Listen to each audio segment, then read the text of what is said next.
তো যাই হোক, কথা বলতে গেলে একটা ভাব আসে অন্তরের মধ্যে, যেহেতু থাকে এটা মুখ দ্বারা প্রকাশ হয়। তো যারা জাহেরি অবস্থান নিয়ে নিজেকে একেবারে বিশাল কিছু মনে করেন, এটা বিশাল কিছু মনে করেন নাই, আমি অনুরোধ রাখবো, আমি আমার বলার ভুলভ্রান্তি ক্ষমা চাই। এই পৃথিবীর মধ্যে আপনি কিতাব পড়েন, কোরআন পড়েন, হাদিস গ্রন্থ পড়েন, রাসূলের বাণী পড়েন, সমস্যা নেই, বা অন্যান্য মানুষের মহামনীষীদের জ্ঞান গর্ব কিতাব পড়েন, বই পড়েন, সমস্যা নেই, জ্ঞান অর্জন করেন, সত্য জ্ঞান অর্জন করেন, সমস্ত কিছু লেখা আছে। আচ্ছা, আপনি একটা কথা বলি তো, এই যে আপনি জাহেরি আলেমের কথা বলবেন বা প্রকাশ করবেন, প্রচার করবেন, যারা জাহেরি আলেমের ভক্ত আছেন, দেখুন মানুষের কথা কাজ মানুষকে বিরাটভাবে আকর্ষণ করে। একটা মানুষের কথা একটা মানুষের আত্মাকে বিরাটভাবে আকর্ষণ করে। এটা সৎ পথে চালাইতে পারে, অসৎ পথেও চালাইতে পারে। যদি নিজের বোধ বিবেচনা না থাকে তাহলে সর্বনাশ হয়ে যাবে। বুঝতে পারলেন না? এবার নিজের বোধ বিবেচনা কিছু অর্জন করা দরকার। এই কিতাবের মধ্যে, কোরআনের মধ্যে, হাদিসের মধ্যে সমস্ত গ্রন্থ আছে। আপনি একটু চিন্তা করেন, এই ভাবের কথাটা আপনি কোথায় পাবেন? আপনি মনে চিন্তা করে কোরআনের আয়াত পড়ে, হাদিস গ্রন্থ পড়ে বা বিভিন্ন কিতাবাদি লেখকের বই গ্রন্থ পড়ে আপনি মনে মনে চিন্তা করেছেন কোন দিন? কে চিন্তা করেছি আমরা বলেন তো? আমি কোথায় নূরের জগতে ছিলাম? কোথায় ছিলাম বলেন তো? কিভাবে কত প্রক্রিয়া দিন করে মহান স্রষ্টা আমাকে আমার বাবার পেশানিতে স্থান দিয়েছেন, বাবার পেছনে থেকে মায়ের রেহেমে, মায়ের জরায়ুতে স্থান দিয়েছেন বলেন তো? সেই মায়ের জরায়ু বা মায়ের পেট থেকে আমি একটা নির্দিষ্ট সময়ে, আমি একটা যান, এই যে আমার দেহ নামক একটা গাড়ি, একটা যান নিয়ে পৃথিবীতে আমি এসেছি।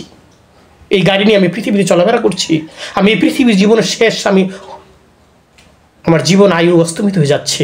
আমি আবার কোথায় যাব? এই গাড়িটা নিয়ে নিতে পারবো? এই গাড়ি রেখে আমাকে আবার যেতে হবে। আপনি বলেন তো, কোন দিন আমরা এইভাবে একটা ধ্যানে বসে চিন্তা করেছি কোথায় ছিলাম, কীভাবে এসেছি, কত প্রক্রিয়াধীন জীবনযাপন করছি, আবার কোথায় আমি যাব? আমি গাড়িটা রেখে আবার যেতে হবে।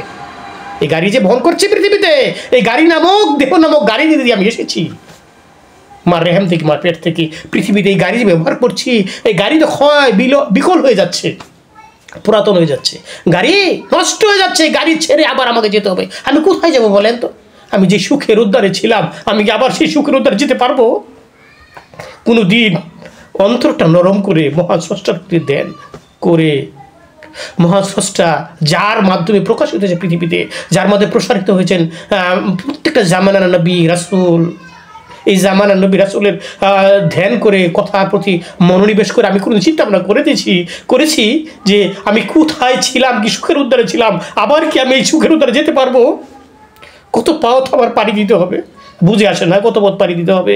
এটা তো শরীয়ত সম্মত স্বীকৃত। আমি যখন মারা যাই না, প্রত্যেকটা জীব যখন মারা যাবে, পৃথিবী ধ্বংস হবে। এই ধ্বংস হওয়ার অবস্থান হবে 40,000 বছর, যেটাকে আমরা বলি কবরে থাকতে হবে 40,000 বছর, মানে আলেমে বারজাখের জগতে 40,000 বছর। এরপর 30,000 বছর রাস্তা আছে, পুলচিরাত আছে না? এরপরে আছে আপনার হাসর, 50,000 বছর রাস্তা, 1,20,000 বছর রাস্তা আমার সামনে আছে। এটা শরীয়ত বলে এভাবে চাক্ষুষ্মান। কিন্তু এর চাইতে আরও অনেক স্তর আছে। এই স্তরগুলো পাড়িয়ে দিয়ে আমি কি সেই সুখের উদ্ধারে যেতে পারবো? আমাকে যে ছেড়ে দেওয়া হয়েছে, পাঠানো হয়েছে আমাকে, এটা স্রষ্টার অভিপ্রায়, স্রষ্টার পরীক্ষা, স্রষ্টার ইচ্ছার উপর আমি পৃথিবীতে এসেছি।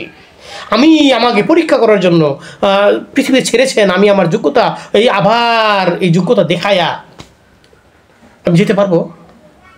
আপনি এই কিতাব পড়ে বা কোরআন মধ্যে সামনে পড়ি আমি এই ভাব আসবে? এটা ভাব আসবে মহান কোনো আল্লাহওয়ালা মনোনীত ব্যক্তির সামনে বসে তার কথা কাজ অনুসরণ করে এই ভাব পৃথিবীর হৃদয়ের মধ্যে ধারণ করতে হবে। তো আপনি এই ভাব পারবেন। এই চিন্তা নাই, আমরা তো যা পাই তাই খাই, যে পথ পাই সেই পথে চলি। একেবারে রঙ্গ রস পৃথিবীতে ভরপুর আছে। এটা কেন হয় জানেন? নফসের দ্বারা হয়। নফস বলি আমরা, নফসের কোনো রূপ নাই। পারির কোনো রূপ আছে? যে পাত্রে থাকবে সেই পাত্রে দান করে। এই নফসের কোনো রূপ নাই।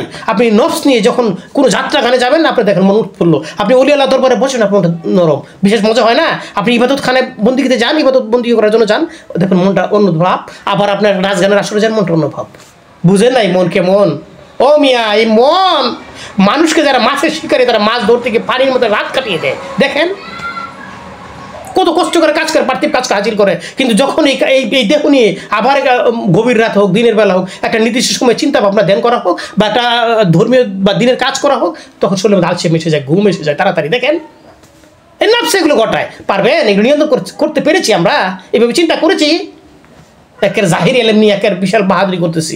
এটা হয় না, এভাবে হয় না। আমি এগুলো বলা উচিত না, তথাপি একটু বললাম আর কি, পরিবেশ পরিস্থিতি অনুযায়ী বলার জন্য স্রষ্টা আমাদেরকে সুবুদ্ধি দান করে। জানার চেষ্টা করবেন, জেনে নেবেন। অনেক মানুষ আছে জানার জন্য।